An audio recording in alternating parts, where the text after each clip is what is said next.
On a bus heading to Xanadu, a group of young people couldn't stop chattering. Yo, guys, have you seen the news? Jiangnan City's about to go wild. Everything in a Walmart and Alibaba warehouses there is gone. The whole city's practically empty. I heard even the books in the libraries vanished. Man, that's old news. The latest scoop today says the water in Dongming Lake, Shuncheng, dried up completely. And the inventory at the Darren East supermarket warehouse totally cleaned out. No wonder the water in Pengwan Lake, Jiangnan City, disappeared overnight. Who knows? The total value of all that missing stuff is probably in the tens of billions. At that moment, a young guy sitting alone by the window in the back row spoke up. No, it's more like tens of trillions. All the supplies from south of Guangxing to north of Shanghai are gone. I bet they're keeping it quiet to avoid mass panic. The group turned to look at him. The guy had sharp, piercing eyes and a resolute face, with a hint of melancholy between his brows, strikingly handsome. No reports? How do you know? The young man, now revealed as Su Chun, replied. About a buddy who was a supervisor at the Darui FA warehouse in Shanghai. He got fired. Oh, makes sense. With that much stuff gone, heads were bound to roll. The group went back to their gossip. Hey, I heard there've been a ton of earthquakes out at sea lately. Mount Fuji in Japan erupted a few times, killed hundreds of thousands. I heard Japan's stuck in this crazy heat wave, like 50 degrees Celsius. People are getting hospitalized for heat stroke left and right. Earthquakes, volcanoes, is the world about to end or what? Damn, dude, you joking? But if the apocalypse really hits, I'm kinda stoked. Everyone's equal when the world goes to hell. Su Chun, still in the back, stared out with eyes deep as an abyss. Equal? Even in apocalypse, no one's truly equal. He knew that better than anyone. He'd lived through it. Su Chun had been reborn a month before the apocalypse. He didn't know why, but it was clear the heavens had given him a second chance. With the end of the world looming, what mattered most?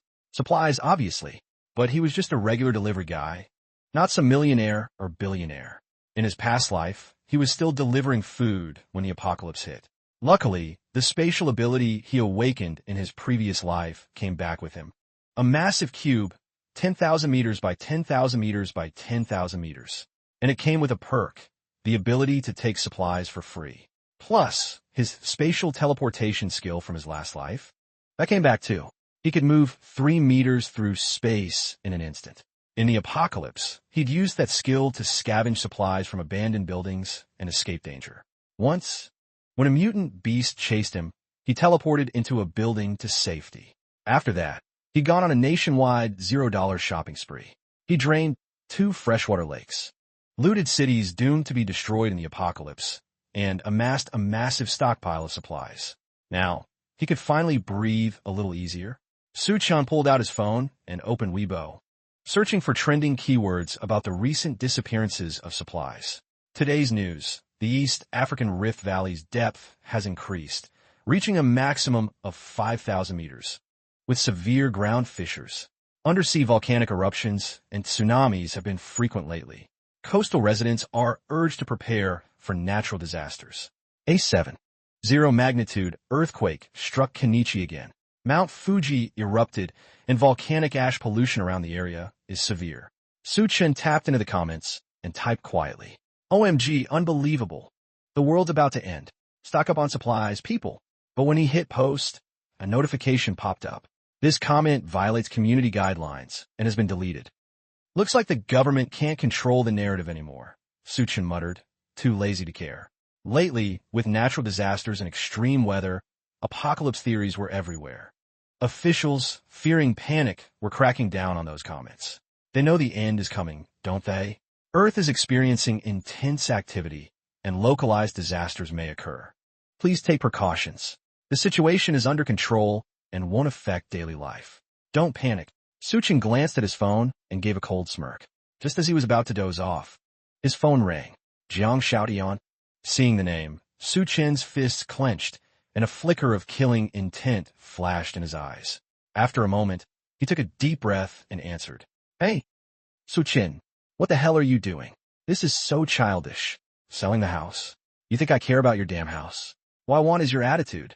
You've got no parents, no family. If you don't give me the house, how can I trust being with you? Where are you right now? Get back here. I already talked to Manager Liu. We can transfer the house today and next month. We're getting married. Suchun.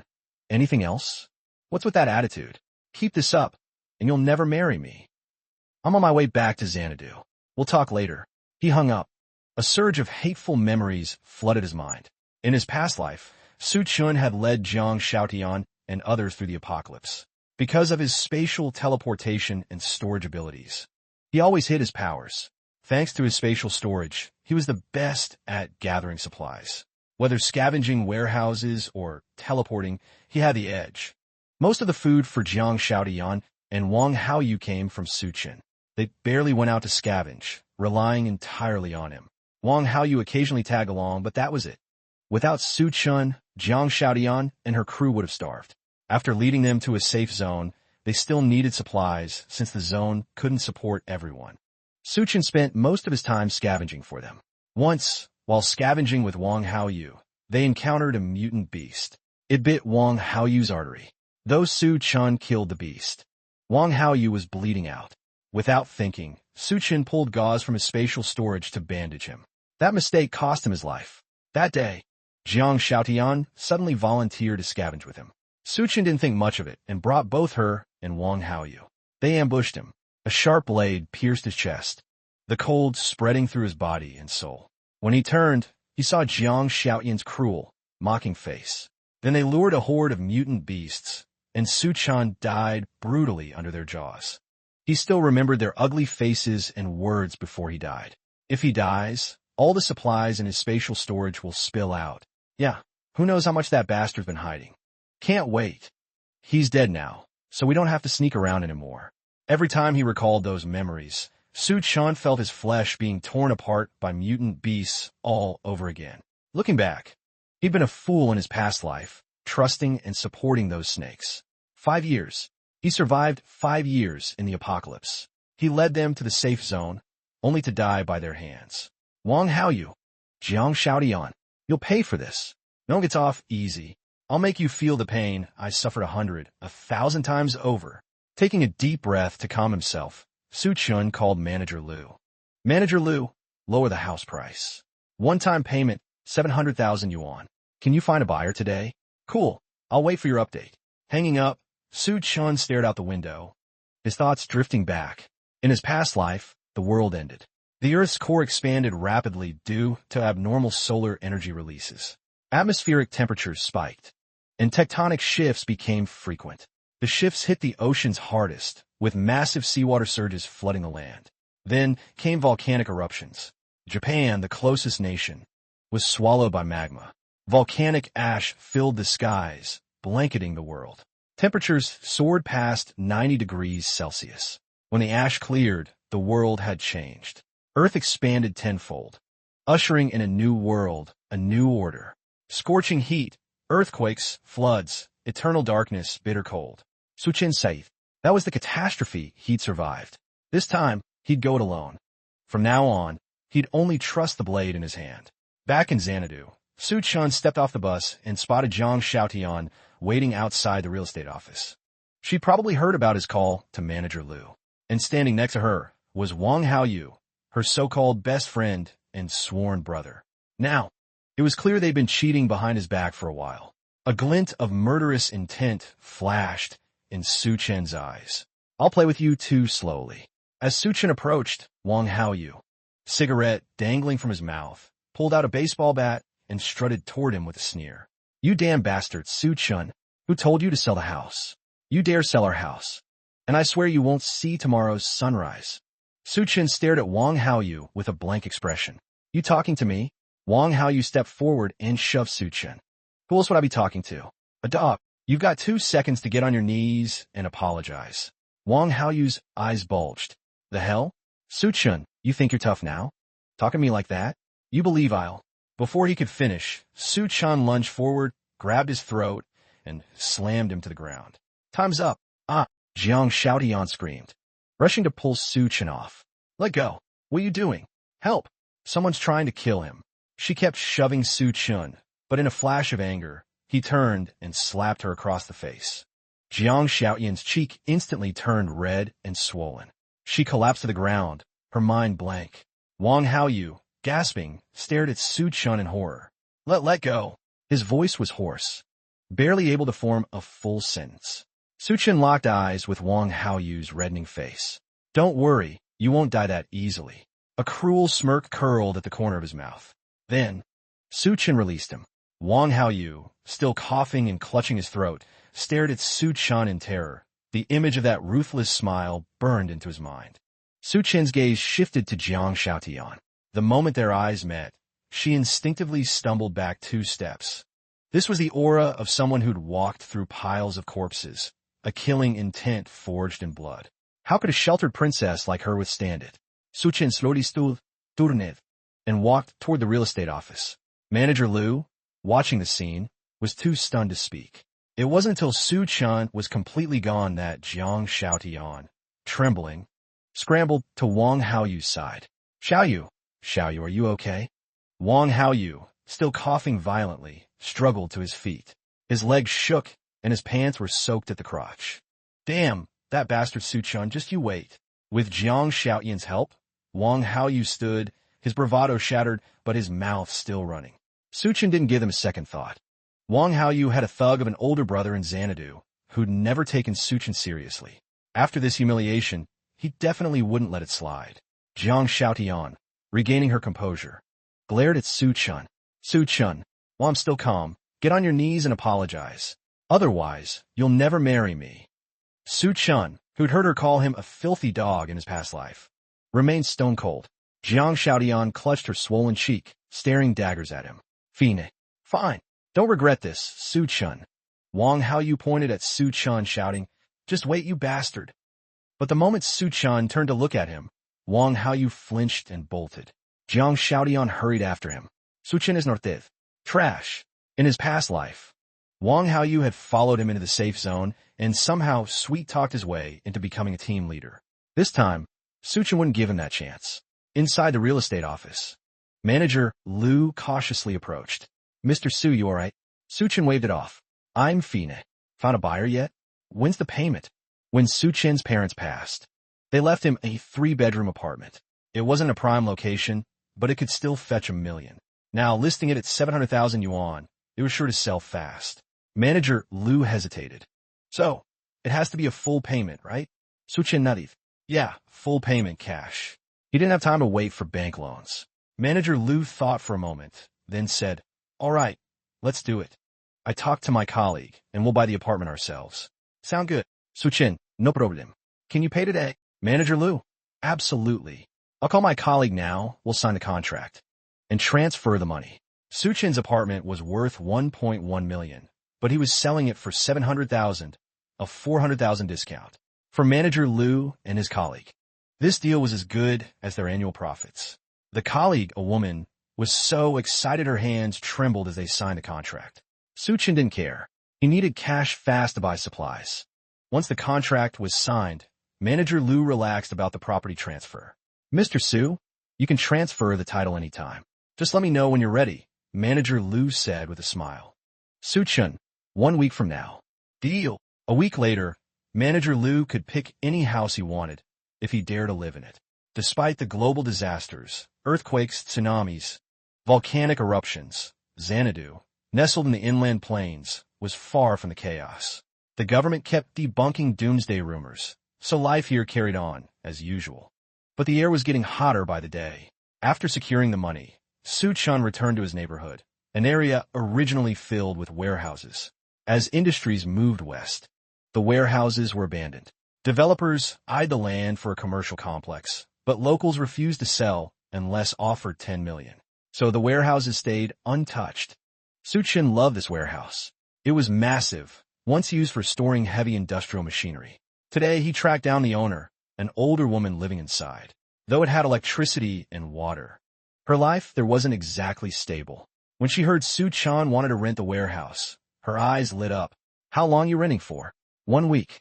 How much? The woman frowned. I only rent for 6 months or more. What's a week gonna do? Su Chun shrugged.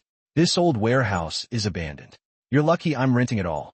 20,000 for the week. Take it or leave it. Her face changed instantly. I'll pack up and sign a contract now. Contract printed, Su Chun signed. He transferred the money that morning. Then he noticed a quick loan flyer on the warehouse door. Huh, loan sharks. Su Chen's eyes gleamed. Not taking advantage of this would be a crime. He called the number. Hello, is this the loan company?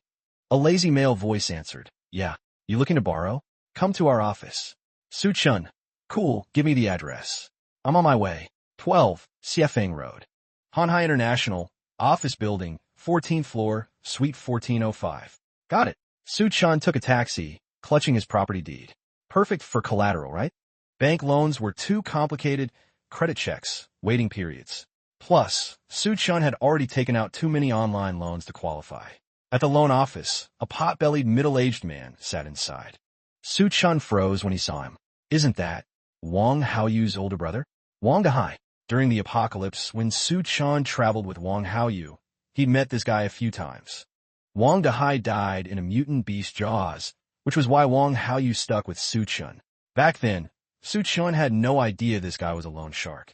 Now it made sense why Wang Haoyu acted so cocky.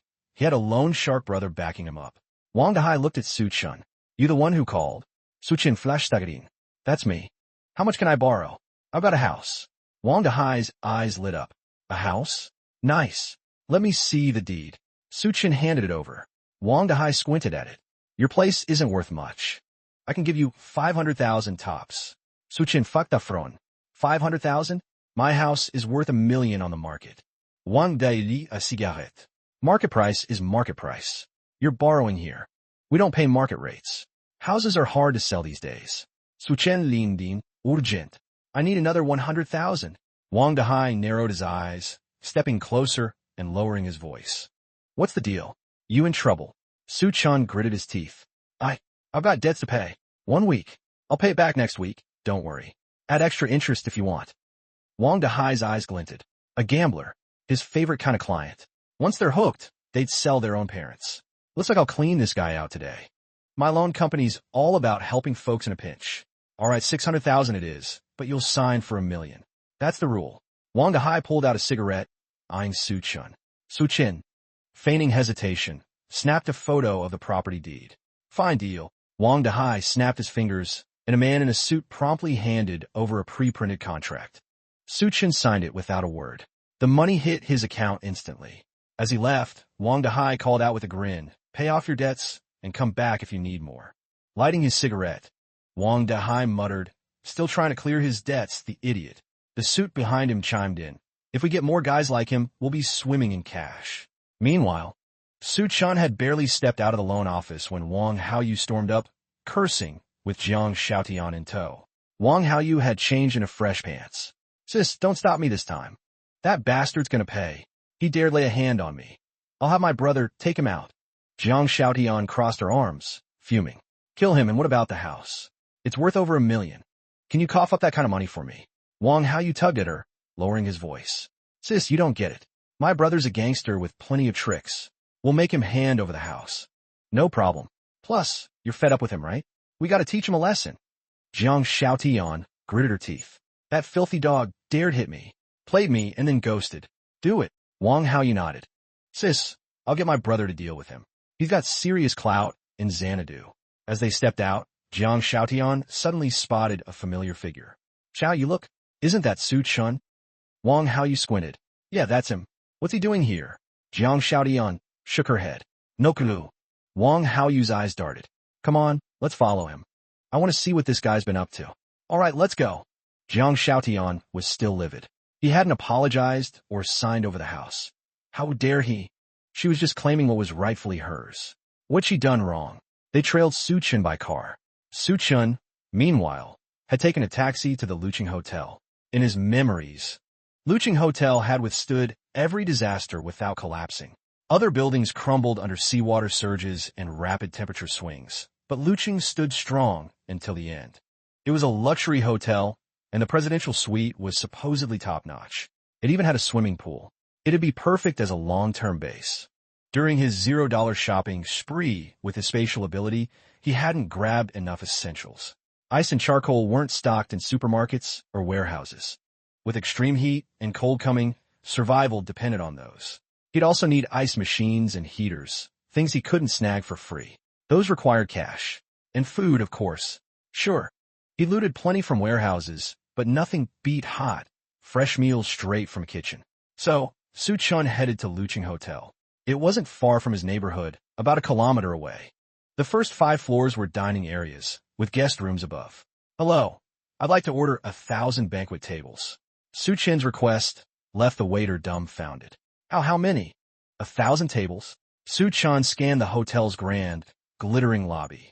Perfect. 1,000 tables. Can you handle it? Why, yes. Hold on. Let me get the manager. The waiter scurried off. And soon, the hotel manager rushed over, visibly rattled. 1,000 banquet tables? Who orders that? Holy crap, a whale.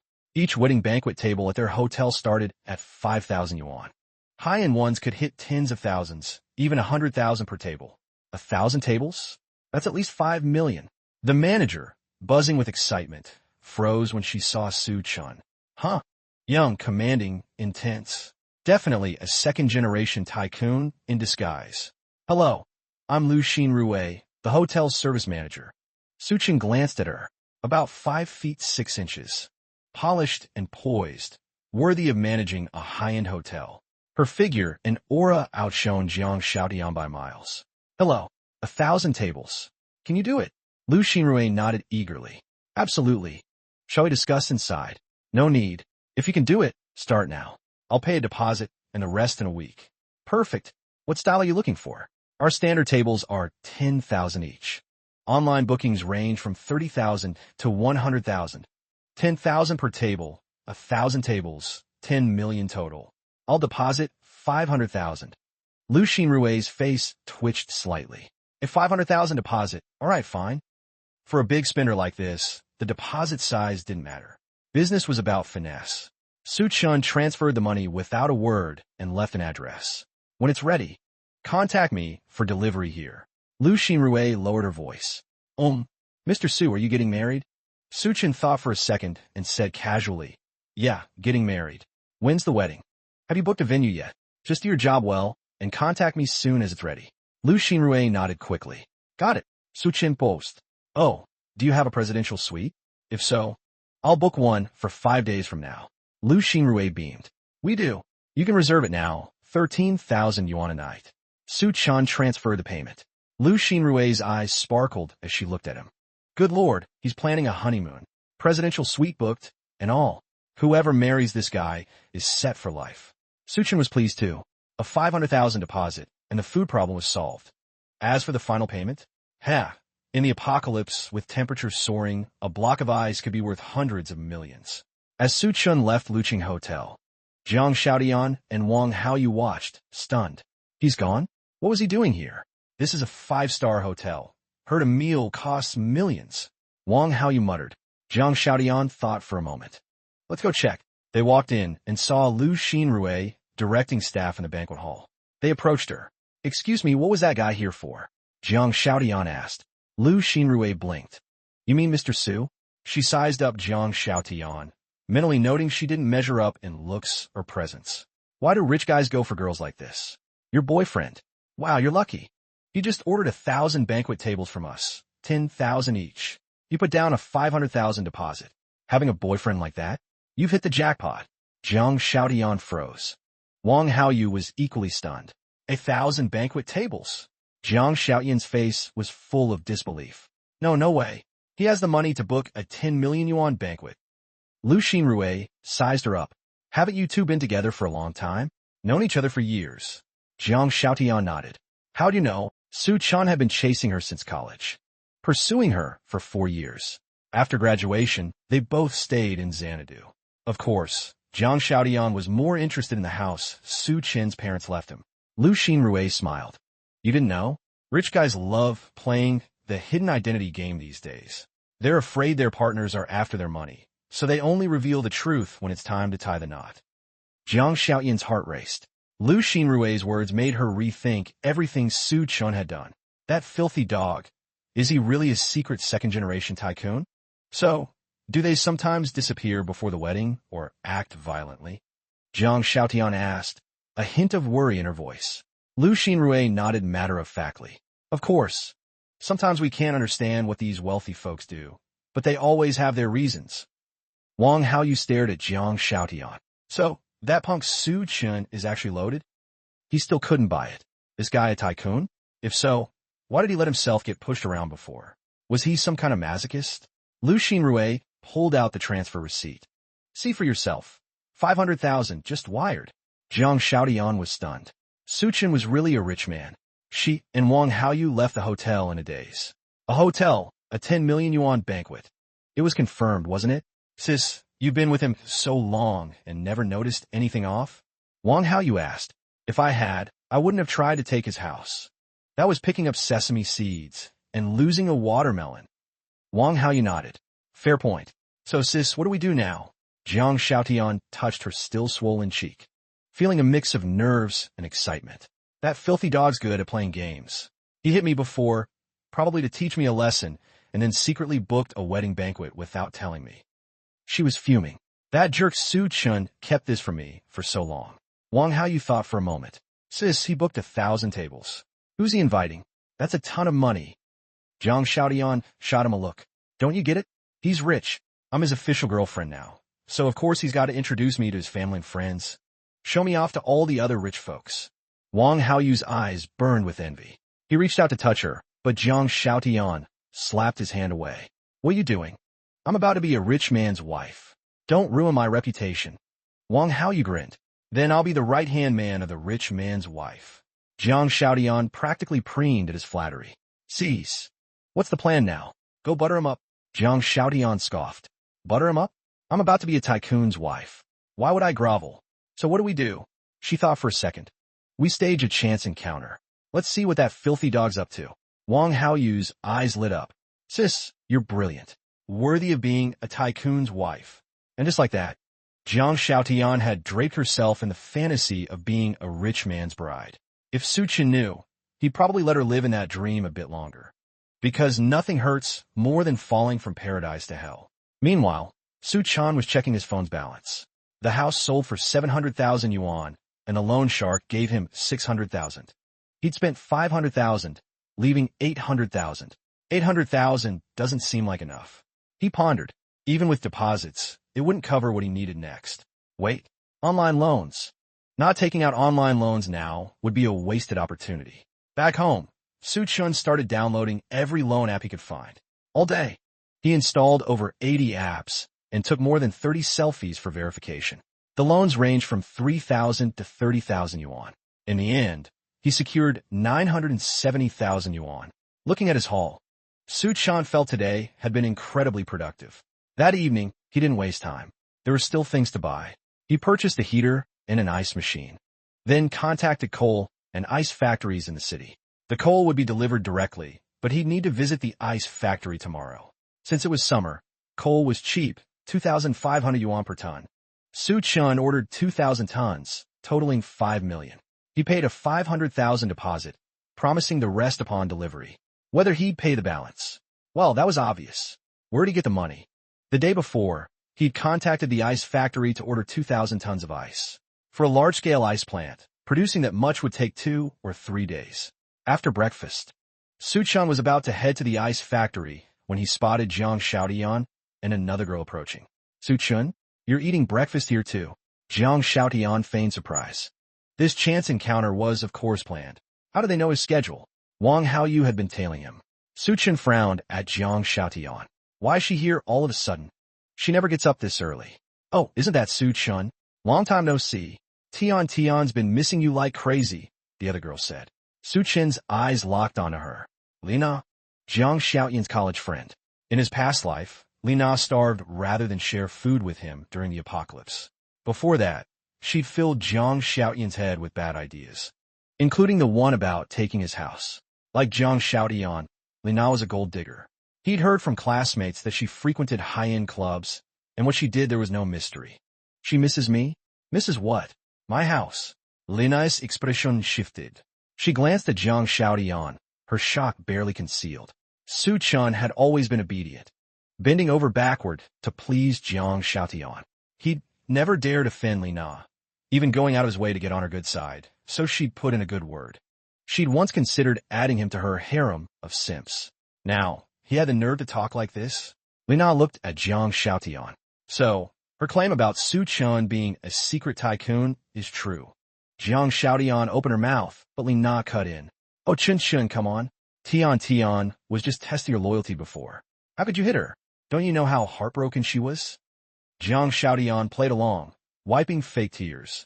Su Chun didn't buy it. What are these two gold diggers up to, showing up out of nowhere? If there's nothing else, I'm out. Got stuff to do. Su Chun stood to leave, but Li Na stepped closer, standing by his side. Hey, Su Chun, were you off to so early? I noticed you're not in your delivery uniform. Not working today?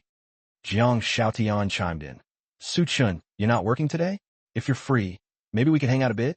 I've been in a bad mood lately, and I was harsh with you yesterday. Don't be mad. Okay. Jiang Xiaotian's pitiful act was convincing. In the past, no matter how badly she treated Su Chun, this routine would have him on his knees, begging for forgiveness. But now, Su Chun didn't even glance her way. He had no time to waste on the dead. I've got things to do today. Go hang out by yourself. With that, Su Chun walked out, ignoring Jiang Xiaotian and Li Na behind him. Jiang Xiaotian stared at his retreating figure, stunned. What the hell? This guy's acting is next level. Li Na nudged her urgently.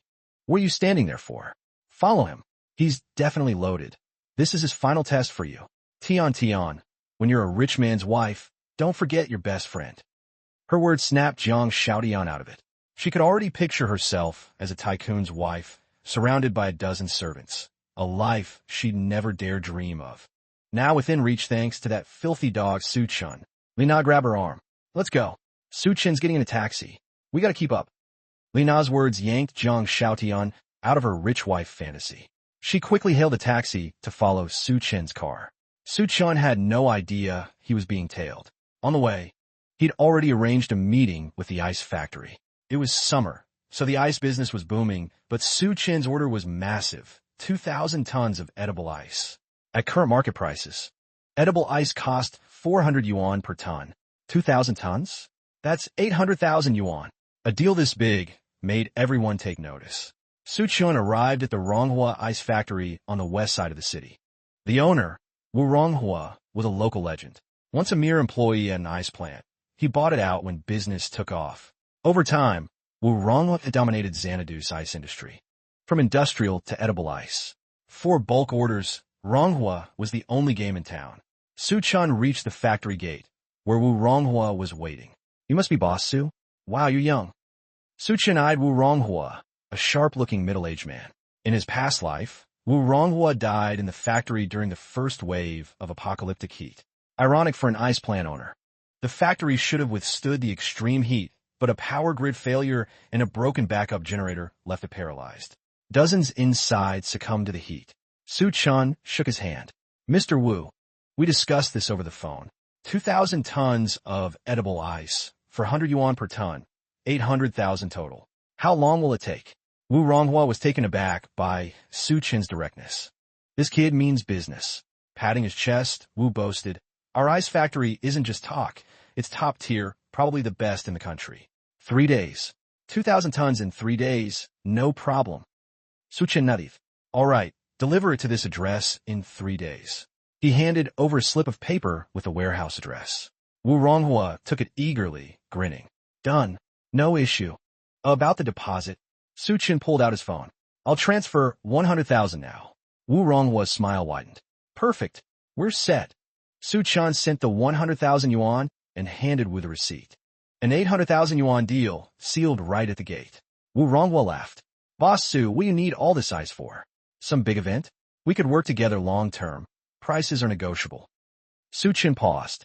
Charity in Alxa. Wu Ronghua blinked, confused. Charity? In Alxa? Before he could process, Su Chun was already in a taxi gone. Talk about efficiency. As he left, Su Chun glanced back and noticed another taxi pulling up. Through the window, he spotted Jiang Xiaotian and Li Na. Jiang Xiaotian was equally shocked. Why was Su Chun leaving just as they arrived? What was going on? Tian, isn't that Su Chun? Li Na asked. Jiang Xiaotian nodded. Yeah, but why is he leaving already? Their taxi still pulled up to the ice factory gate. Wu Ronghua, puzzled, wondered if more business was coming. No appointment, though. We're here. 150 yuan, the driver said. Jiang Xiaotian's face soured as she glanced at Li Na.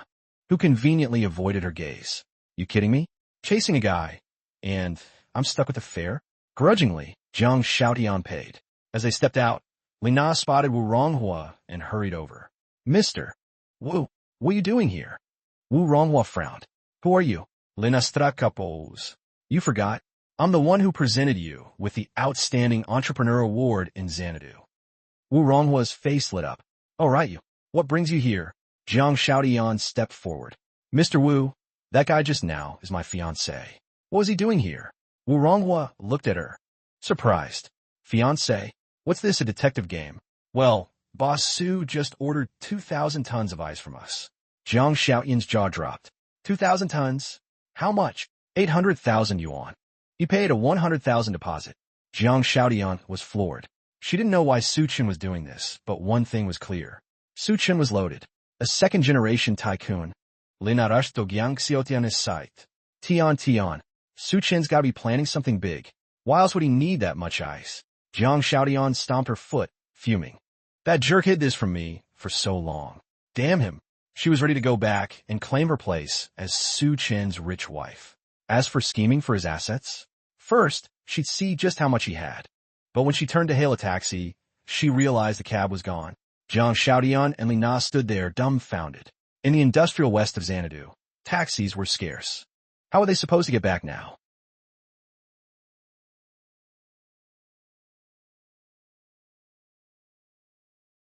Ice charcoal. After buying these, Su Chen was left with only 300,000 yuan. Deposits worked for ice and charcoal, but not for larger equipment. Ice machines, heaters, or large generators weren't things he could find in his previous scavenging hauls. So, he had to buy them outright. The remaining 300,000? Time to enjoy the fireworks of Xanadu. Though Su Chen lived in the West City district, the ice factory was on the edge of the commercial zone, while he was in the heart of West City. The trip took 2 hours. Back in town, Su Chen headed straight to a renowned local spot, the Yalan Music Restaurant. It wasn't Michelin-starred, but its status in Xanadu rivaled those elite establishments. Here, the average bill per person hit 4 figures. This was a formal restaurant with top-tier service. Their standards for ingredients and chefs were borderline obsessive. Rumor had it someone once offered tens of millions annually to poach a Yalan chef, only to be flat-out rejected. The reason? Simple. The chefs loved working at Yalan Music Restaurant. Here, they didn't have to cater to anyone's tastes. They cooked exactly what they wanted. Beyond dining, the restaurant offered drinks, and you could read or sip tea in a refined atmosphere. That's why Su Chen came so early. In his past life, he was too busy to even visit a cafe, let alone a high-end place like this. But this time, before the apocalypse hit, he was going to relax. Hello, welcome. How many in your party? Just me. Give me a window seat. Guided by the waiter, Su Chen settled by a window. Would you like a drink or something to eat, sir? Drink first, Su Chen said. The waiter handed over a menu. The drinks were Yalan's custom blends, not sourced from wineries, so prices were steep. One by Johnny. Right away, sir. Su Chen spotted 2 books on a nearby shelf. Poems of Shun Yi and Classic of Mountains and Seas. From his past life, he knew that when the disaster struck, a strange force caused many creatures to mutate. But instead of mutation, Su Chen preferred atavism. He knew a bit about the beasts in the Classic of Mountains and Seas. Once, during a flood, he'd seen a snake with 4 wings, making a peculiar sound like it was striking stone. Flipping through the book, Su Chen paused at a page. Bell snake, resembling a serpent but with 4 wings. It produces a chime-like sound when moving, a harbinger of great drought. Su Chen's eyes lit up. Exactly, an atavistic snake. The bell snake was documented in the Classic of Mountains and Seas. A drought snake appearing in a flood? Not everything in the book was accurate. Perhaps because the bell snake thrived in water, it was blamed for severe droughts. Su Chen got lost in the book, only ordering food when his stomach growled. Waiter. Yes, sir. Ready to order? Su Chen nodded. Yeah. The waiter handed him the menu, filled with high-end dishes, pan-seared foie gras, roasted snow frog with salt, golden duck tongue. Then, Su Chen noticed a question mark at the end of the menu. What's this? It was the priciest item, 17,000 yuan. That's a special dish prepared by our head chef at Yalan. The exact dish depends on the chef's inspiration. Su Chen raised an eyebrow. Sounds interesting. I'll take it. The waiter was stunned. I'll arrange it now. He'd thought this guy was just a petty bourgeois, but he was a second-generation tycoon. Su-chun went back to reading. Soon, a beautiful woman brought out a dish and set it on his table. Su-chun looked up. She wore a chef's uniform, tall and slender, her elegance shining through even the plain attire. At first glance, Su-chun was floored. Not because of her beauty, but he knew her. Duanya, the hell chef. Her cooking skills were so extraordinary that, even in the apocalypse, she could turn rotten ingredients into gourmet dishes. Her ingredients? Not human, but mutated beasts. Any beast in Duanya's hands became a culinary masterpiece. But surviving her food was another matter. The mutations in those beasts were fine for animals, not humans. Duanya had awakened an ability in his past life. Though Su-chun didn't know the details. Back then, he was focused on survival, not digging into specifics. He recalled Duanya following a physically powerful awakened individual who held significant influence in Xanadu. Her, Hell Chef, nickname came from her dishes being like poison. No one could resist their allure, but eating them often meant death. Seeing Duanya personally deliver his food, Su-chun's mouth twitched. Feels like she's personally escorting me to the grave. Duanya, too, was surprised by Su-chun's reaction. What's this? A beauty like her personally serving food. And this guy looks wary? First, he seemed stunned by her looks, but now he's on guard. Hello, sir. I'm the head chef at Yalan Music Restaurant. This dish was crafted based on your preferences. Please enjoy. It looked like a seared steak. One side charred, the other golden and crisp. This is today's special, two-faced life. One side is slow-cooked in oil at low heat, the other crisp to perfection. One steak, two distinct flavors, blending into an endless aftertaste. Su-chun was curious. Why two-faced life? Duanya answered candidly. Your aura and attire make me feel like I'm seeing two lives. You've surely experienced things most people haven't. Su-chun was taken aback. She's sharp, coming back from the apocalypse. How could anyone's aura not change? Guided by Duanya, Su-chun cut into the two-faced life steak and took a bite. At that moment, Jiang Xiaotian and Li Na walked in, looking dejected. Li Na's eyes locked onto Su-chun chatting with Duanya by the window. Tian, your man's definitely a tycoon. That's Duanya, Yalan's head chef. I heard her dishes cost tens of thousands. Your guy ordered her food. Jiang Xiaotian froze. She was already convinced Su-chun was rich, but seeing him dine so elegantly, with Duanya personally guiding him, sparked a pang of jealousy. But now, she was certain Su-chun was a tycoon, and she had to be his wife. Su-chun focused on his meal, savoring the culinary masterpiece Duanya had described. He had to admit, the 17,000 yuan was worth it. A gastronomic experience like this? He'd never had anything close in his life. Even during his nationwide $0 shopping spree, he'd tasted plenty of delicacies. But they paled in comparison to Duanya's craft. No 3- or 5-star restaurant could match her skillful hands. Su-chun's eyes gleamed. Wouldn't it be amazing to have Duanya as my personal chef? But on second thought, he dismissed the idea. Who knew when this woman might poison him? Besides, in this life, he knew little about her. Better to wait and see. This time, he truly wanted to go it alone. Trusting people was a gamble he couldn't afford. This was an incredible experience. Your skills are worth every penny. Thank you for the compliment, sir. Su-chun paid the bill at the counter. 17,000 yuan for a single seared steak. The drink was on the house. As he stepped out of Yalan Music Restaurant, he spotted Jiang Xiaotian and Li Na strolling hand in hand. Su-chun, what a coincidence, Jiang Xiaotian said, smiling as she brushed her hair back, striking a seductive pose. That move alone would have melted the old Su-chun in seconds. But now, he sneered inwardly. Playing games? While eating his steak, he noticed their shocked stares. He could roughly guess Jiang Xiaotian's thoughts. She probably thought he was a secret second-generation tycoon, and she'd even followed him to the ice factory. Yeah, quite the coincidence. You two here for dinner at Yalan too. Jiang Xiaotian froze. Eat at Yalan? Was he kidding? A meal here cost her entire monthly salary. How could she afford it? But, dreaming of her future as a rich man's wife, she didn't want to lose face in front of Su-chun. Yeah, I heard this place is amazing, she said with a smile. Li Na gaped at her. Have you lost it? Don't want to live anymore? Su-chun. Well, I won't keep you then. Jiang Xiaotian forced a smile. All right, we'll head in. Once Su Chan saw them enter, he turned and left. Those two gold diggers probably didn't even have enough for a meal here. After he was gone, Jiang Xiaotian and Li Na hurried back out, ignoring the waiter's puzzled looks. If they really wanted to eat there, it wouldn't be a big deal. Su Chan still had 2 or 3 million in hand, and no plans to hold on to it. His supplies were set. Now, it was time to enjoy himself. That evening, he hit up Century Bar. It was a hotspot for young people, and one of Xanadu's fastest ways to burn through cash. Rumor had it a second-generation tycoon once paid over 2 million to have a bartender exclusively serve him for a night. That bartender quit and left with the cash, leaving the tycoon without the abalone he was chasing. Talk about getting played. Suchin walked in and ordered a table for at least 50,000 yuan, with drinks piling up. He'd never been to a place like this, but having survived the apocalypse, no scene fazed him. His actions drew the attention of several girls. Soon, a few approached, smiling and chatting. Handsome, you here alone? Want to flip a card?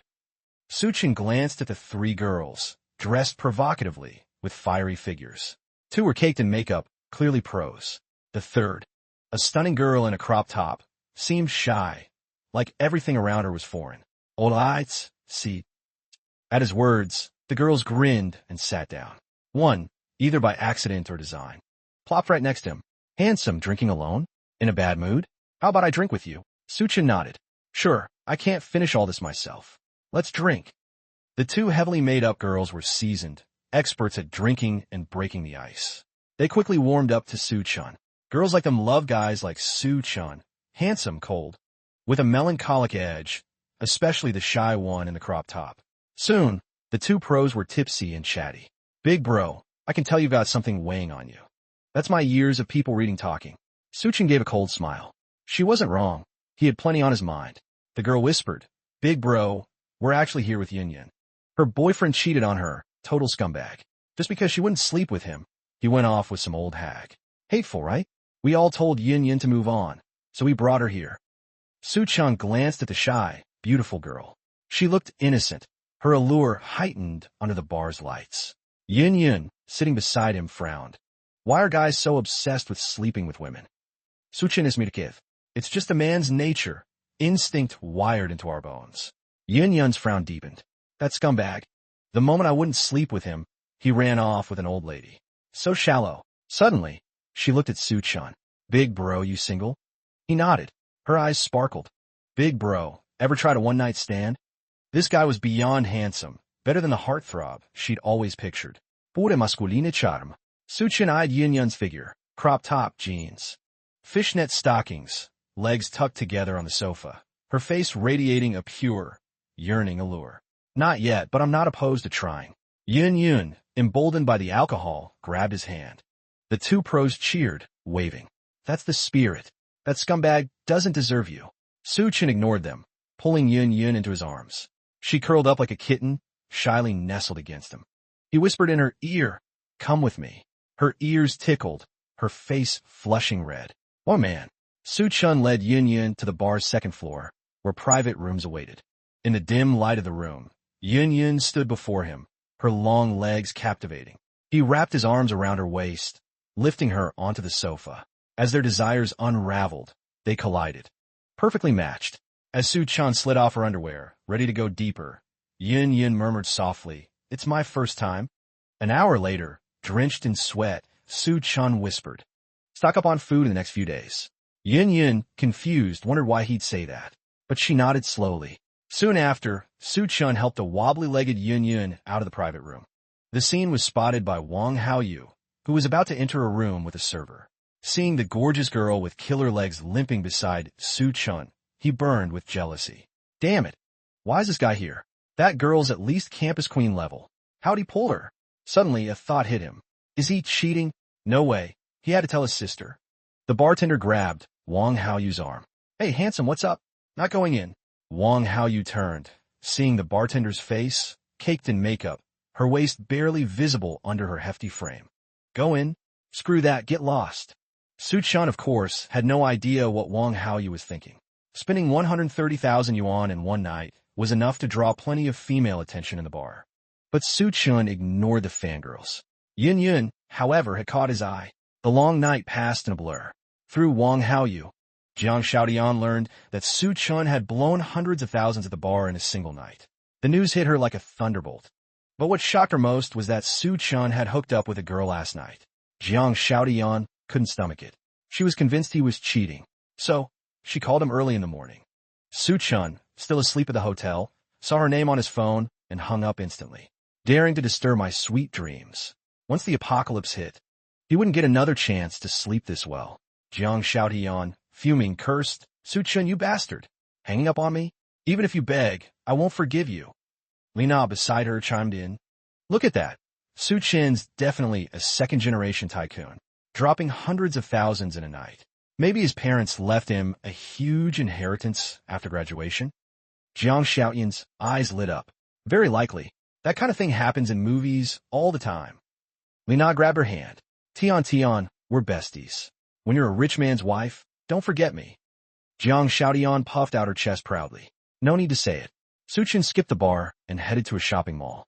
He planned to make a final round, get a haircut, pamper himself, and quietly wait for the apocalypse.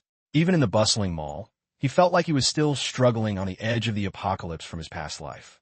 Seeing lively places now filled him with mixed emotions. By the time he left the barber, it was past 9 p.m.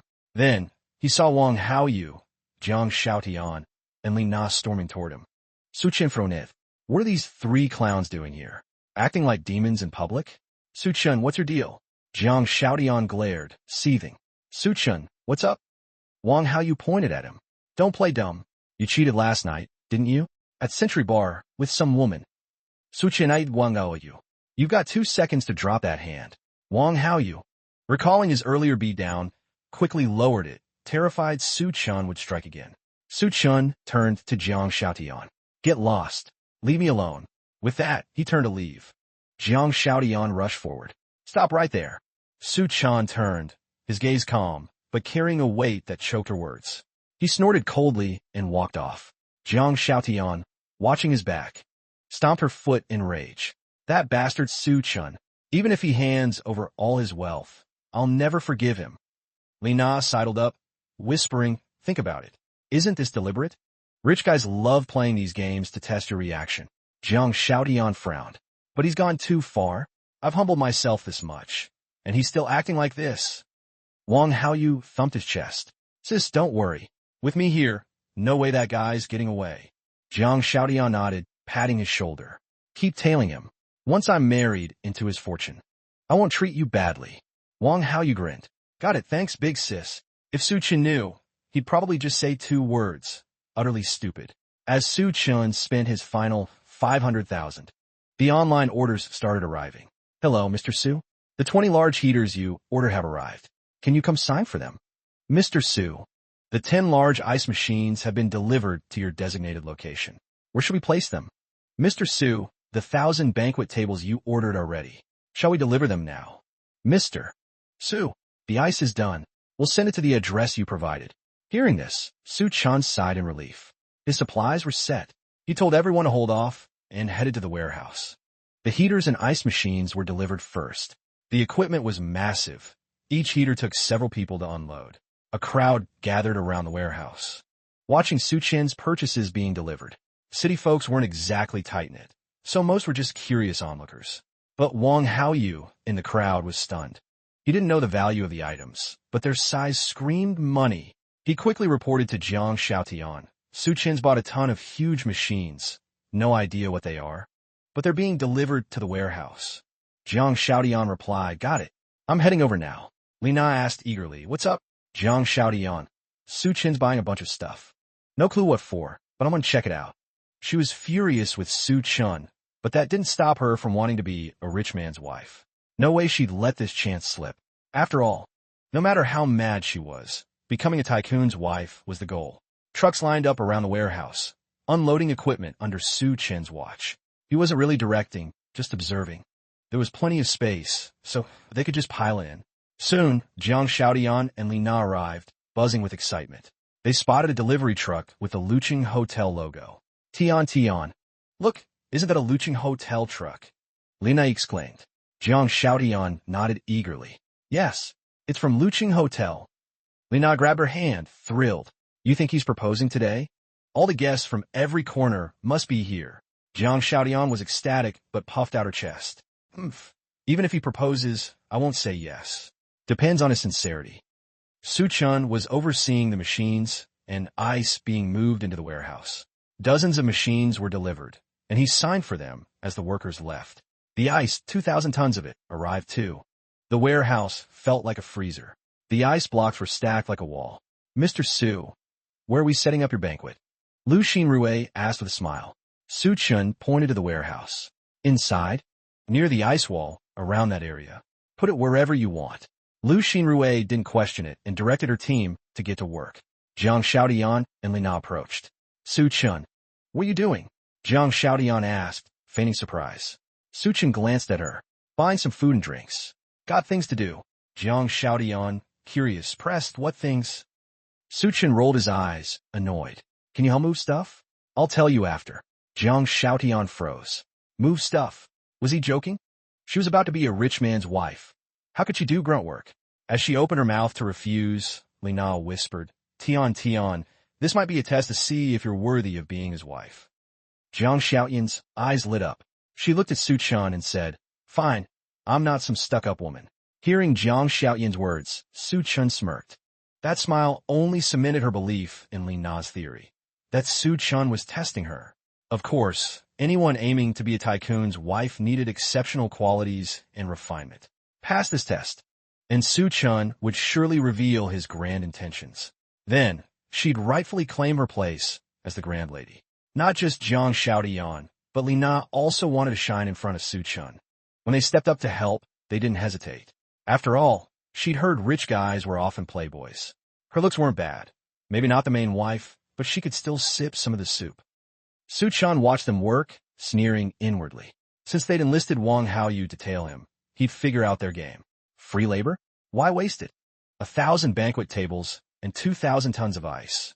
Even with Luching Hotel and Wu Ronghua's teams, moving it all took hours. Jiang Xiaotian and Lina, who'd never exercised a day in their lives, couldn't handle hauling so much. But with Su Chun watching, they pushed through, terrified of leaving a bad impression. Su Chun observed like he was watching a play. When the goods were finally unloaded, Jiang Xiaotian and Lina were so exhausted they could barely stand. The last time they were this worn out, waist-aching, was that night at the hotel. Lina rubbed her back, eyeing the pile. These things are heavy. Those ice blocks must weigh over 100 pounds. Jiang Xiaotian tossed her thick work gloves to the ground. Dum Su Chin. Once I'm the grand lady, I'll make all his money mine. He's gone too far. Lina chuckled. I'll help you. After the work, both eagerly awaited Su Chun announcing Jiang Xiaotian as the bride, expecting a crowd to rush out in celebration, kicking off the wedding feast. But Su Chun just inspected the warehouse, ignoring them. 2,000 tons of ice took about an hour and a half to move.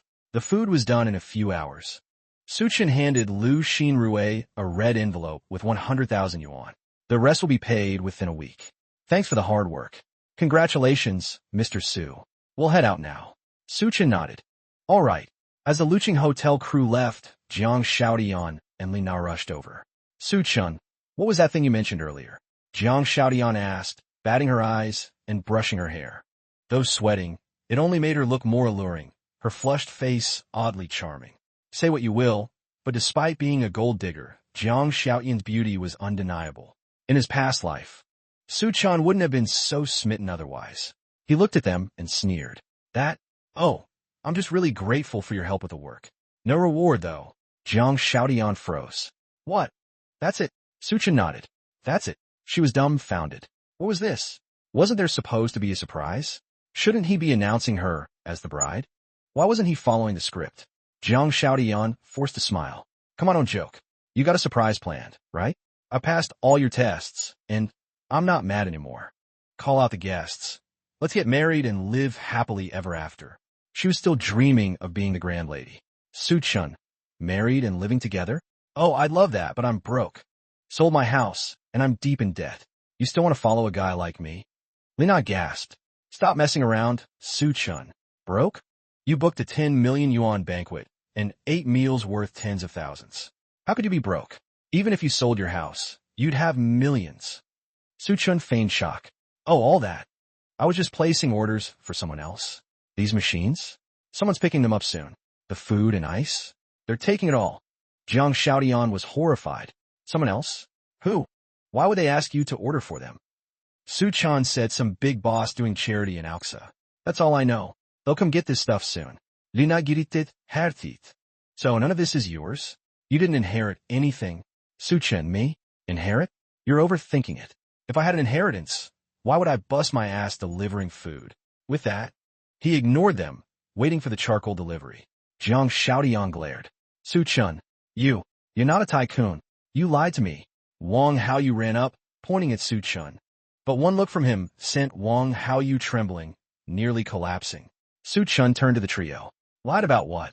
Hian Xiaotian roared. Su Chen, just you wait. You played me. I'll make you regret it. She knew he'd sold his house and claimed to be in debt. To her, Su Chun was now worthless. How dare a guy like that make her work? He'd pay for this. Wang Haoyu pointed again. You're done. You're so done. Jiang Xiaotian and the others stormed off. Su Chen is native. Idiots. The last of the ice was moved late at night. The ice factory's trucks could only carry 3 tons at a time.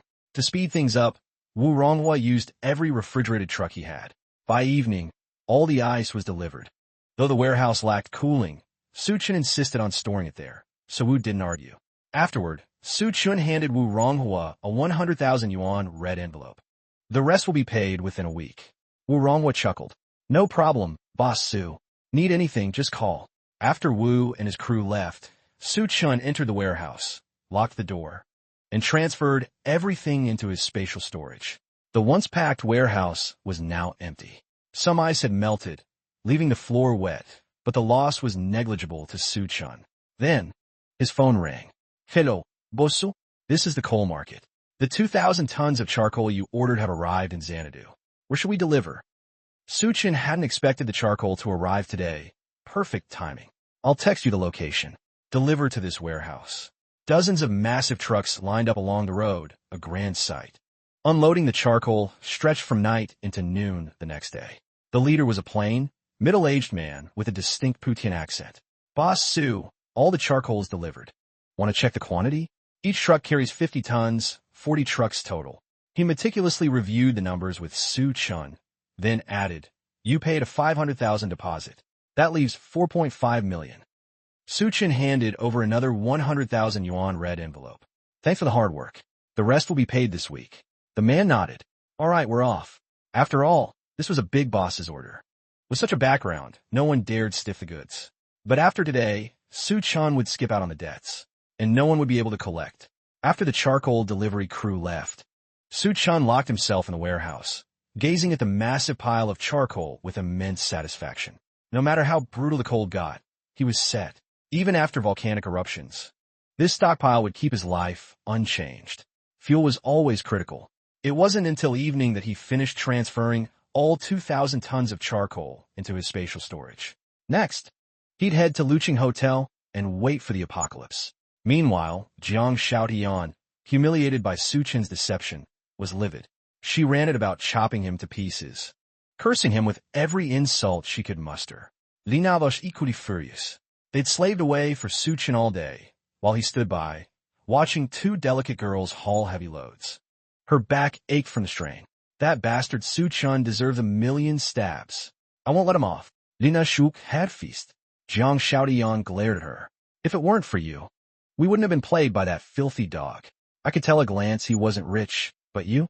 You swore he was a second-generation tycoon. Lina snapped back. How's that my fault? Didn't you also think he was loaded and charged right in? Jiang Xiaotian fumed. When did I charge in? The two bickered, revealing the shaky foundation of their so-called friendship.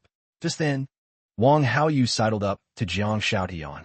Big sis, that Su Chan dare treat you like that? I won't let him slide. Jiang Xiaotian softened, looking at him. Xiaoyu, you're the best. Wang Haoyu thumped his chest. Damn right. Just say the word Tian Tian, and I'll go through hell for you. Suddenly, he shifted gears, eyeing her. Sis, since you're done with that guy, why not get with me? Don't worry, I'll tell my brother about this, and he'll deal with that bastard. Lina shoved Vang Ho. Hey, Xiaoyu, How long have you been crushing on Tion Tion? Spill it. Finally seizing your chance, huh? Wang Hao you grinned. I've always liked Tion Tion. Jiang Xiaotian thought it over. Wang Hao you wasn't bad. His brother was well off in Xanadu. Better than sticking with that filthy dog. All right, I'll give you a shot to prove yourself. Wang Hao you was over the moon. Yes, Tion Tion. I'll make you proud. Come on. I'll take you to meet my brother. He'll book a big feast to celebrate. Li Na piped up. What about me?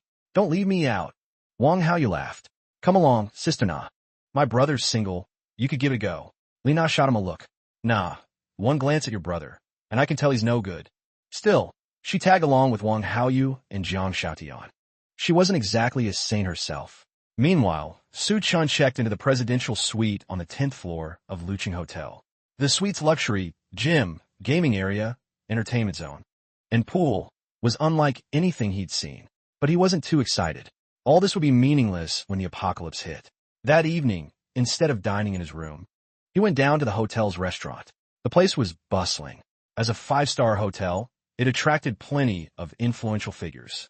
Su Chun ignored them all, found a spot, ordered food, and ate quietly. Lu Xinrui came by to greet him, but he only responded politely. What surprised him, though, was spotting Duanya in the hotel. Unexpected, but he didn't dwell on it. Returning to his phone's news feed, Weibo's trending topics were all about soaring temperatures. Near the equator, it had hit a staggering 72 degrees Celsius, with hundreds dying from heat stroke in the Middle East. Yet, people still didn't see it as a disaster warning. While scrolling, a commotion erupted outside the restaurant. Su Chun turned to see a heavy-set man with a posse striding in. Wasn't that Wang Dahai, the lone shark? And beside him was Wang Haoyu. What shocked Su Chun most, though, was the woman holding Wang Haoyu's hand, Jiang Xiaotian. Su Chun sneered, muttering, that woman really isn't picky. Wang Haoyu wasn't tall, skinny, and average-looking at best. Maybe Jiang Xiaotian agreed to date him for his skills. Wang Dahai barked at a waiter. Get us a big private room. My brother's got a girlfriend today. We're celebrating. Grinning, he turned to Jiang Xiaotian. Tian Tian, stick with Xiaoyu, and you'll live the high life. In Xanadu, Wang Dahai still have some clout. Jiang Xiaotian nodded, feigning shyness. Her green tea act was top-notch. Wang Haoyu beamed, swelling with pride. Scoring a girlfriend like her? Life was complete, but his joy didn't last long. He spotted Su Chun dining alone nearby. Wang Haoyu's eyes widened, rage surging. He'd sworn to his girlfriend to deal with Su Chun, and now here he was. No need to hold back, especially with his brother and crew here. With this many people, no matter how tough Su Chun was, he'd have to kneel. Jiang Xiaotian saw Su Chun too, her face twisting with anger. Just seeing him made her back ache. Wang Haoyu told Wang Dahai, brother, that's the guy. He beat me. Wang Dahai's eyes bulged. What? Dare to touch my brother? Let's see who's got the guts. Su Chin, seeing Wang Dahai and his posse storm over, shook his head with a sigh. So much for a good meal. Wang Dahai stopped in front of him, stunned. Holy crap, it's you. Wang Haoyu gaped. Brother, you know him? Wang Dahai pointed at Su Chun. This punk mortgaged his house and borrowed 300,000 from me.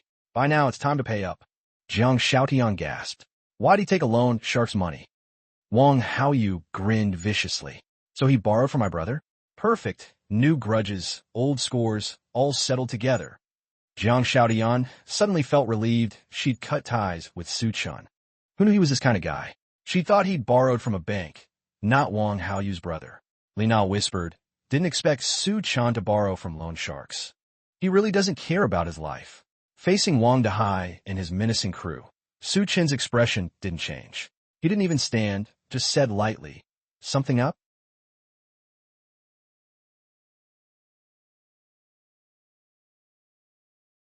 What's up, kid? You borrowed my money to live it up in a hotel? Think I'm a joke, or that I can't collect? Wang Dahai sneered, stepping closer and glaring at Su Chun. Su Chun narrowed his eyes. The repayment date hasn't come yet. Wang Dahai, so what? Tomorrow's the deadline. Don't tell me you'll scrape together 300,000 a night. Wang Haoyu pointed at Su Chun, shouting, don't think you can get away with this. Trash like you, brother, no need to waste words. Last time, he attacked me, nearly killed me. With that, Wang Haoyu summoned a few lackeys, who moved to surround Su Chun. Su Chun glanced at them, utterly unfazed. A bunch of wet-behind-the-ears punks couldn't stir a ripple. At the hotel's end, seeing trouble brewing, Lu Xinrui hurried over. "Gentlemen, what's going on? Come on, let's calm down and talk this out." Wang Dehai snorted. "Talk? Sure. Have this kid kneel and apologize to my brother. And I'll let today slide." Lu Xinrui was in a bind. "Mr. Su, what's this about?" Su Chun shook his head. "Nothing. Just some small-time thugs." Wang Dehai, hearing this, slammed the table and roared. "Kid, you're done today. Even the gods can't save you." Furious, Wang Dehai thought, "I've been in Xanadu for years. Everyone calls me Brother Hai. This kid dared call him a thug? If he didn't handle this, how could he show his face in Xanadu again?" As the situation spiraled, Lu Xinrui quickly called security. Just then, a man with slick-back hair approached. "What's all this ruckus in someone else's hotel?" His voice drew attention, and several heads turned. Wang Dehai's eyes widened. "Brother Chong, what are you doing here?" Su Chen also looked at the slick-haired man, startled by his appearance. Gao Chong. He hadn't expected to run into him here. In his past life, after the apocalypse hit, Gao Chong was a major player in Xanadu. Duanya was his subordinate. Suddenly, Su Chun connected the dots. He'd heard that in the early days of the apocalypse, certain areas faced terrifying mutations first. Luching Hotel was one of them, which was why Su Chen chose it. Now, it seemed Gao Chong had leveraged the hotel's unique advantages. If that's the case, sorry, but this opportunity's mine now. Gao Chong was notorious in Xanadu for his ruthlessness. A businessman with deep pockets, he had a loyal following. With Gao Chong's arrival, Wang Dehai toned down his arrogance. Gao Chong frowned at him, causing a scene in the hotel to flex your muscle. Wang Dehai nodded hastily. "You're right. I shouldn't have." Gao Chong pointed at him. "I've got business today. Don't make me say it twice." Yes. Mr. Jiang, go handle your stuff. I'll come toast and apologize later." Gao Chong glanced at Su Chun, then turned and left. "Interesting kid," he muttered with a chuckle. Wang Dehai pointed at Su Chun. "Kid, you got lucky today. But don't think you're dodging that debt." Su Chun smiled faintly, saying nothing. "Money? We'll see." Jiang Xiaotian shot Su Chun a disdainful look before leaving with Wang Dehai. Su Chun, however, was mildly surprised. In his past life, Jiang Xiaotian survived the extreme heat by hiding in a community basement. This time, because he cut her off, she ended up at Luching Hotel. An unexpected twist, but perfect. New grudges and old scores could be settled together. Su Chun checked his phone. Past 9 p.m. The hotel buzzed with activity, but the temperature outside was creeping up unnoticed. He stood, returned to his room, and sat on the balcony, watching the time. He'd modified the balcony curtains to reflect sunlight. Otherwise, the scorching rays could radiate heat even through regular curtains. On the balcony, Su Chun pulled a piece of fried chicken and a bottle of red wine from his spatial storage. He didn't bother checking the vintage. With the apocalypse looming, he wondered if the $0 goods he'd collected would make a difference. Su Chun opened the wine, pouring it into a glass. As he awaited the apocalypse, he munched on fried chicken, savoring the moment. Downstairs, Luching Hotel's private rooms were lively. In Wang Dehai's room, a group of young men chatted nonstop. Jiang Xiaotian, watching, felt a surge of satisfaction. She was now certain that being with Wang Haoyu would be far more comfortable than with that trash Su Chun. Produce. Su Chun was drowning in loan shark debt and had sold his house. To her, he was utterly worthless. Time crawled by, and the night deepened. Yet, the moon in the sky blazed unnaturally, bathing the earth in a silvery glow like powdered frost. Many noticed the moon growing brighter, its light spreading across the world. People began stepping outside, gazing at the sky. "The moon's so bright. Feels like the sun. Yeah, it's blinding. Anyone else feel hot? Why is it hotter at night than during the day? You're right, I'm sweating. Something's off. Why is it so warm?" Weibo's trending topics shot weather to the top again. Because tonight was unnaturally bright. Su Chun checked his watch. 2:36 a.m. Midnight was near. Wang Haoyu dragged Jiang Xiaotian outside to admire the night sky. Tian, see that? My love for you shines like that moon. It's proof of our love." Jiang Xiaotian scoffed inwardly. Looking down, Su Chun, on the 10th floor, overheard. Wang Haoyu's shouting was impossible to miss. Gazing at the moon, Su Chun muttered, "Your love's about to explode." As he spoke, the moon blazed with blinding intensity. The air's temperature spiked rapidly. People outside began screaming, rushing back into the hotel. The moon hung like a second sun, scorching the earth. Night turned to day. The apocalyptic heat, eternal light. The inn was here. Su Chen's wine was ready. He poured a glass, raising it to the moon. Welcome back, Apocalypse. To you, Su Chen. In his past life, the apocalypse began with the moon. This bizarre phenomenon clearly wasn't just affecting Earth and the sun. The moon's light and heat came from the sun, and perhaps now, it was the same. Having lived through the apocalypse, Su Chen had even witnessed the marvel of two suns in the sky. The second sun was the moon, radiating heat just like the real one. As the scorching apocalyptic heat arrived, Su Chen immediately drew the curtains to block the outside warmth. Then, he cranked the air conditioner to its lowest setting and lay down to sleep. At that moment, the hotel lobby was in chaos. With the onset of eternal summer, many had gathered in the lobby to observe. Some wanted to investigate, but as one man opened the glass door, a visible wave of heat blasted through, knocking him back. His exposed skin blistered instantly upon contact. Ah! The man screamed, crawling back inside. The sight horrified everyone present. A veil of dread settled over the crowd. People inside gradually realized something was seriously wrong outside.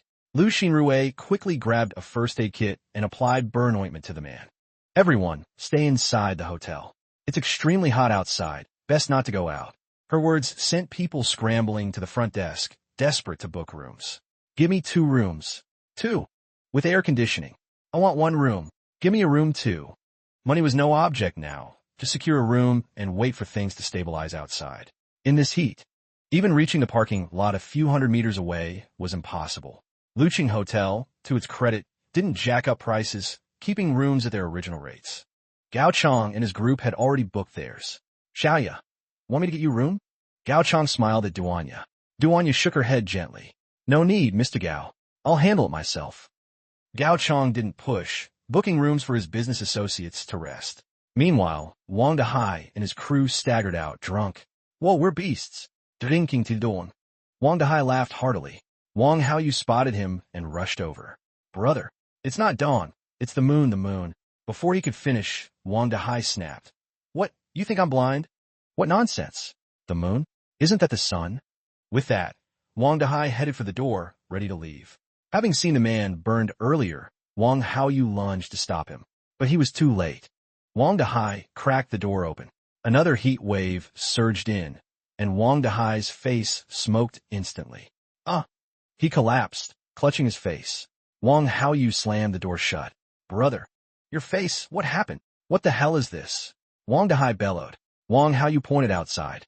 Brother, it's crazy hot out there. Must be dozens of degrees. Lina and Jiang Xiaotian stood nervously to the side. They wanted to leave, but going out now was suicide. It's too hot today. Everyone can stay and rest at the hotel for the night. Lu Xinrui offered. Though she wasn't fond of Wang Dehai's crew, business was business. Wang Haoyu nodded. Brother, let's stay here tonight. It's still nighttime. Wang Dehai checked his phone. 12:30 a.m. It really was night. Damn, this is weird. Why is it bright as day outside? Fine, we'll stay one night. Covering his face, Wang Dehai headed to the desk. The receptionist said, the top floor has 1 presidential suite left. Wang Dehai glared. 1 room? There's so many of us. How's that enough? He was fuming, but, recalling Gao Chong's presence, swallowed his anger. Fine, we'll take it. If there wasn't enough space, they'd sleep on the floor. He could afford the 10,000 yuan room. Jiang Xiaotian and Ling Na were at a loss. They didn't want to share with these roughnecks.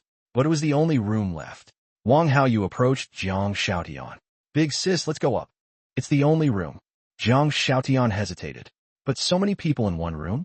How can 2 girls like us stay there? Wang Haoyu quickly reassured her. The presidential suite can hold tons of people. It'll work. Jiang Xiaotian nodded. All right, but I want my own space. Li Na chimed in. I want a separate room too. Wang Haoyu glanced at her and nodded. Fine, let's go. The lobby gradually cleared as people dispersed. Lu Xinrui and the staff began to leave. The night wasn't over. As dawn approached, a second sun rose. The ground temperature hit 70 degrees Celsius. When the sun rose, Su Chen woke up. He checked the air conditioner, 16 degrees Celsius. The presidential suite system was holding strong, keeping the room cool. Outside, the usual honking of cars was absent. Despite the heat, things were eerily quiet. Su-chun grabbed his phone to check the news. Headlines speculated about the moon turning into a second sun. Some marveled at the spectacle, while others suffered in the heat. A new world wonder. The moon becomes a sun, bringing more warmth to Earth. Yesterday, the moon emitted extreme heat. Visible disasters have severely threatened lives. Do not go outside, as it may endanger your life. Sun and moon appear together. If this continues, temperatures could hit 80 degrees Celsius today. Sudden lunar changes have caused nearly 100 casualties. Avoid going out or sun exposure to prevent skin and respiratory burns. Scrolling through the trending topics, Su-chun tapped into the comments. Everyone was talking about mutations. Apocalypse rumors from before resurfaced. This time, no government could suppress them. Given the situation, cover-ups were pointless. Sununtai tien clicker a video trending on Veito. It showed a mother and daughter trapped in a car. Can anyone help us? I'm on the Jingyan Highway. Our car caught fire and won't move. We're burning up. Can't reach rescue.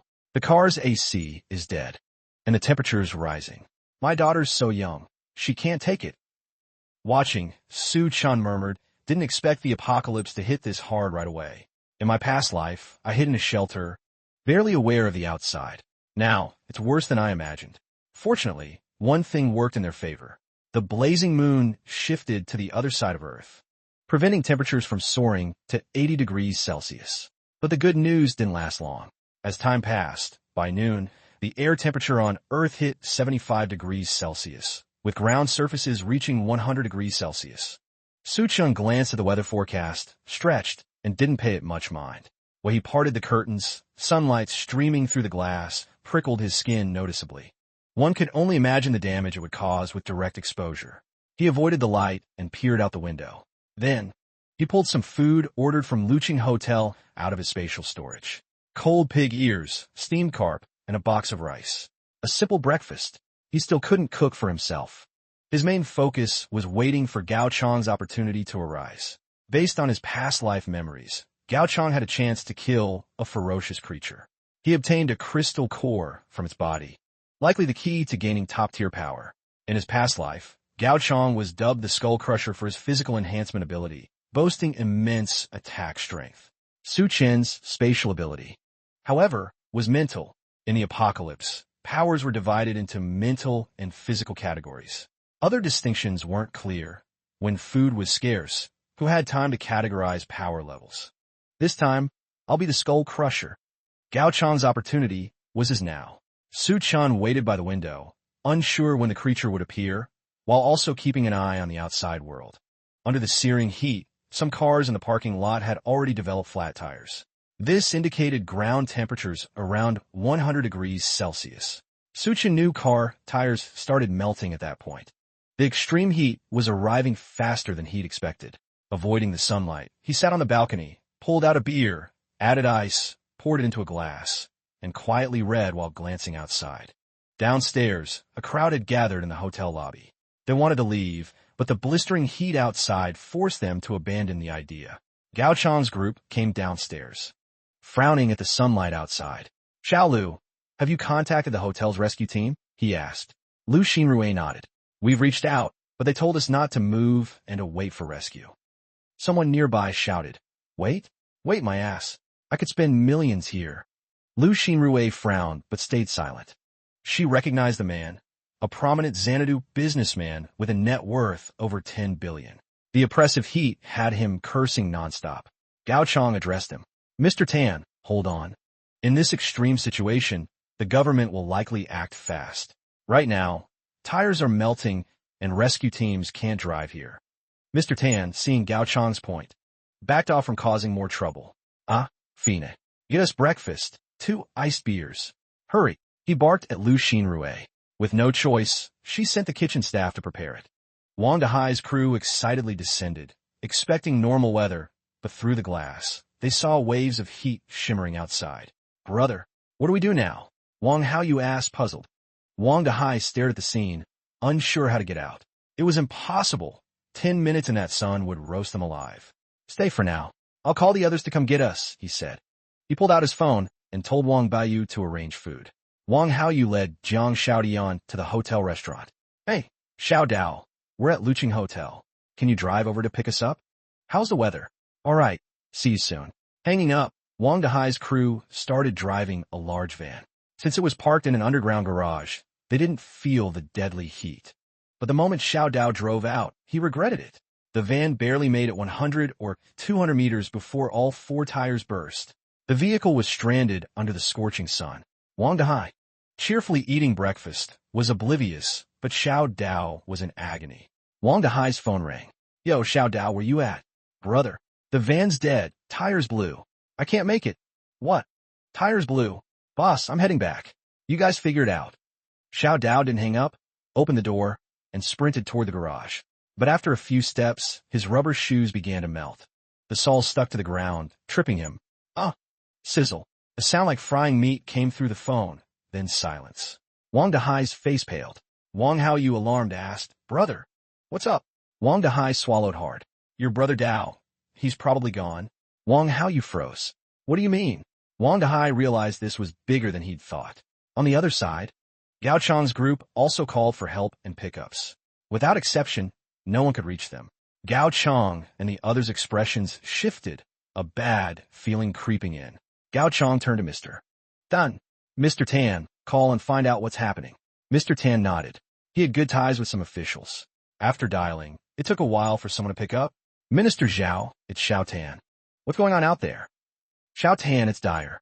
Stay somewhere safe. Don't go out. Wait for rescue. I've got business today, a deal with partners. If I can't make it, Xiao Tan. Deals don't matter when your life's at stake. Minister Zhao, I'm at Luqing Hotel. Can you send someone to get me?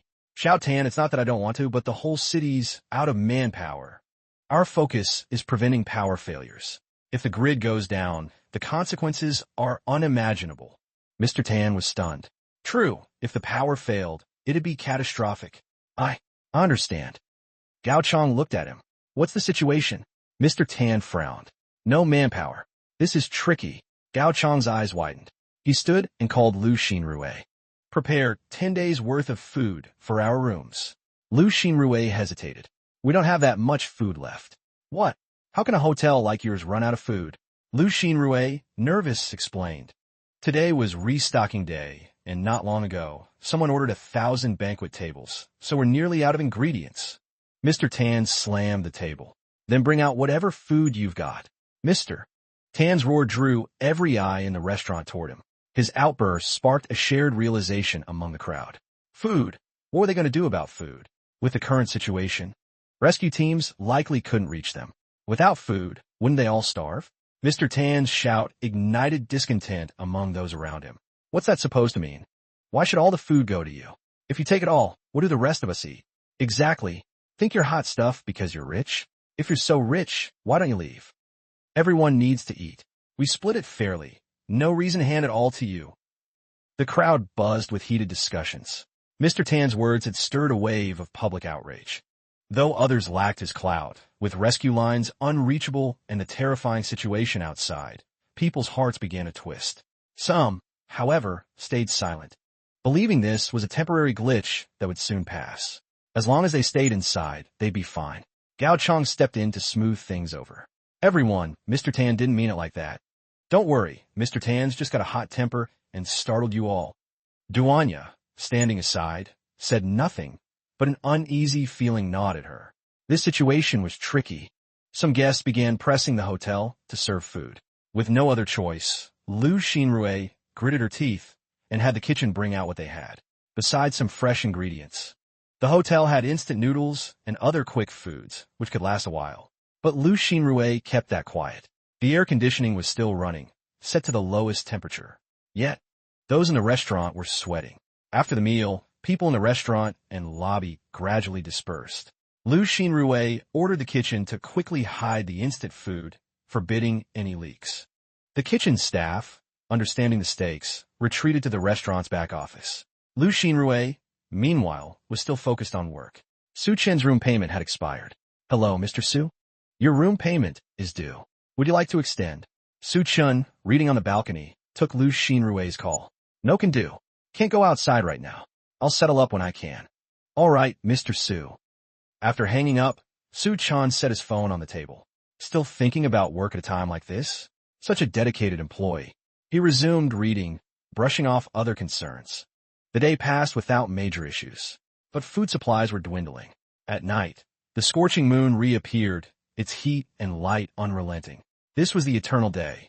Some stood by the lobby doors, hoping for nightfall to cool things down, but seeing the moon, they despaired. One man tried to open the door. The moment his hand touched the glass, it blistered. The sight drew gasps from everyone present. Thankfully, glass had a high melting point, blocking the external heat. If the glass door shattered, the consequences would be catastrophic. Su Chan checked his phone, muttering, "Based on the timeline, it's about time." In his past life, Xanadu's power grid failed around 10 p.m. on the second day. Xanadu had mobilized many to maintain the grid, but against such a natural disaster, manpower was insufficient. Boom! A loud explosion échoued. The earth trembled. Su Chan whispered, "They're here." In his past life, Xanadu's main power source was a hazard due to poor maintenance. No amount of manpower could prevent this. An explosion had occurred at the city's power facility. All power connected to the utility would be cut. What's that? The room's electronics died, the air conditioning stopped, and Xanadu lost power. In this situation, everyone understood what a blackout meant. Within minutes, Su Chan felt a wave of heat envelop him. He stood, pulled 2 portable AC units from his spatial storage, and connected them to a large battery. The room's temperature dropped quickly. He had generators too, but using them now would be noisy. Even quiet generators made some sound. That would invite big trouble. Next, he set out a large basin and placed 2 ice blocks inside to cool the room further. A bottle of whiskey appeared in his hand. He poured it, added ice. Perfect. In this heat, a cold whiskey on the rocks was a dream. Elsewhere, the blackout sent people into a panic. The room next to Su Chan's housed Wang Dahai and his crew. In the power outage, Wang Dahai's bulky frame couldn't handle the heat. Even stripped down, he couldn't bear the oppressive warmth. What the hell? What's wrong with this dump? Why is the power out? Wang Dahai cursed furiously. Wang Haoyu approached from the side. "Brother, the bar downstairs says all of Xanadu's power is gone." "What? Are you kidding? A blackout now?" A surge of irrational anger flared in Wang Dahai. Then, Su Chan crossed his mind. He'd lent Su Chan 300,000 yuan. It was still in his grasp. How could he let it go? Wang Dahai stood abruptly. Su Chan, sipping whiskey and reading, heard a knock. He frowned. No need to guess, the hostile voice gave it away. He set the whiskey down and approached the door. Opening it, he saw a gaunt Wang Dahai glaring at him viciously. The moment the door opened, Wang Dahai felt a rush of cold air from the room. It was paradise. His heavy frame couldn't take the heat, and this coolness was a lifeline. But the next second, his eyes widened. Ice blocks. 2 huge ones. On the coffee table sat a bottle of whiskey with ice cubes. Wang Haoyu and the others behind him grew ecstatic. "Ice. Brother, it's ice." Wang Haoyu pointed inside. Jiang Shaotian sneered. "Su Chan, give up the room. Now." Lina nodded. "Yeah. He's got power to move out. Get out yourself, or we'll make you. No need to talk. Throw him out." Someone shouted. In this heat, being tossed outside was a death sentence. Su Chan hadn't expected Wang Dahai's crew. He frowned. "What's the issue?" Wang Dahai grinned menacingly. "Kid, time to repay the 300,000 you borrowed. Leave the room, hand it over, and I'll waive a few days' interest." He moved a step inside. Su Chan stepped back, not out of fear, but to avoid the sweaty, hulking figure. "Don't move." A pistol suddenly appeared in Su Chan's hand, pressed against Wang Dahai's head. Wang Dahai froze. Wang Haoyu, Jiang Shaotian, and the crew behind him were stunned. Wang Dahai sneered at Su Chan. "Kid, don't try to scare me with that toy. I was running Xanadu's streets before you were even born." Wang Haoyu shouted, "How's your room got power? And ice? Hand over all the ice to me." Ignoring whether Su Chan's gun was real, Wang Haoyu lunged from behind. Click!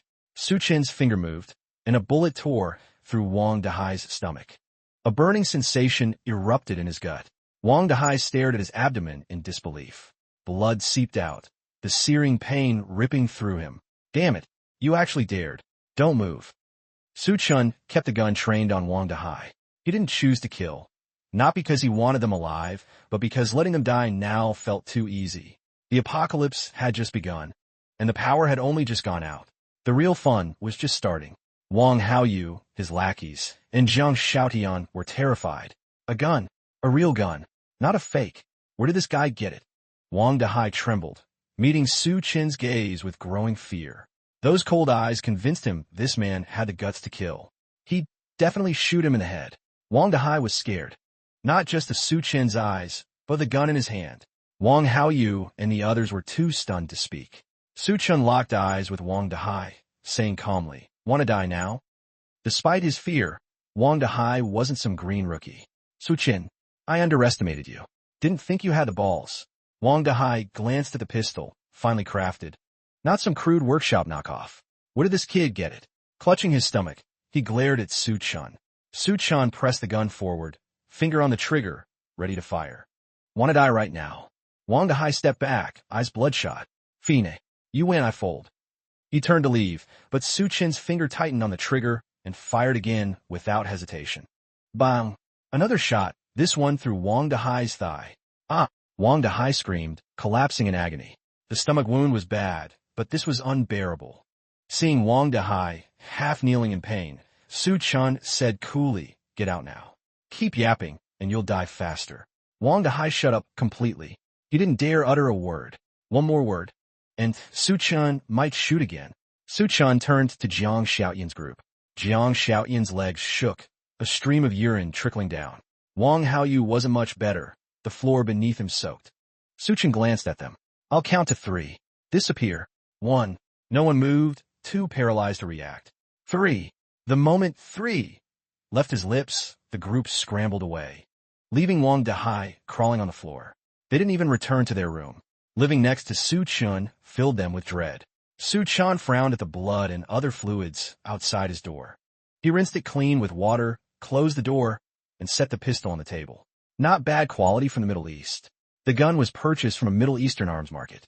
To make it easier, Su Qin had joined a tour group to travel abroad. Under cover of night, he raided the entire market: pistols, assault rifles, sniper rifles, shotguns, even heavy machine guns and rocket launchers. He took another sip of whiskey and resumed reading. Meanwhile, Wang Dahai painfully dragged himself to the stairwell. He didn't dare stay in his room, with the hotel powerless. Every room was the same. Besides Wang Dahai and his crew, many heard the gunshots. Though rare in civilian life, the sound was unmistakable, especially to Gao Chang's group. Brother Chang. That was a gun. Some of Gao Chang's men followed him into his room. Gao Chang, shirtless due to the heat, revealed dragon and tiger tattoos across his body. He frowned, looking out. A gun? Not many have access to those. Sounds like a big player upstairs. Any idea who fired? Growing restless, Gao Chang decided to visit Mr. Tan. In this situation, he couldn't sleep, even at night. The sun blazed outside, oblivious to day or night. Mr. Tan was pouring mineral water over himself sparingly. Seeing Gao Chang, he stood. "Got any water? Quick! Give me some, this heat's killing me." Gao Chang frowned slightly. "Mr. Tan, we're out of mineral water." Mr. Tan slammed the table. "What the hell? Call the hotel staff. What kind of place runs out of water?" Gao Chang ignored the outburst and stepped closer. "Mr. Tan, did you hear those shots?" Mr. Tan's eyes flickered. "That noise was gunfire?" Gao nodded. "No mistake." Mr. Tan frowned. "So, someone's desperate enough to fire a gun?" Gao Chang whispered. "Even if they're desperate, shooting's reckless. When this weather clears, won't they be done for?" Mr. Tan suddenly said, unprompted, "What if this hellish weather never ends?" Gao Chang's heart jolted. Mr. Tan stared at him, voice low. "I call Minister Zhao at the city office. In this mess, even rescue teams can't reach us. Don't you think the apocalypse might be coming?" Gao Chang clenched his fists. He'd considered it, but hadn't dared admit it. A while back, he noticed extreme weather and global anomalies, but Xanadu was far from those places, so he felt nothing. Now, with night turning to day, he thought deeper. He'd risen from small-time deals to his current status. In Xanadu, every business, big or small, called him Brother Chang. If this continued, wouldn't his empire crumble? Mr. Tan finished his water, smashing the bottle on the floor. "Tell your men to control the hotel. Take all the food and water. No matter when this damn weather ends, we secure the supplies." Gao Chang nodded. "Got it." He turned, ordering his thugs. "Old Mao, Find the hotel manager. Take control of the food.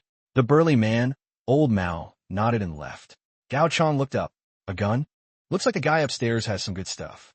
No wonder a fight broke out. His eyes glinted with malice. 2 gunshots were enough to make a guess.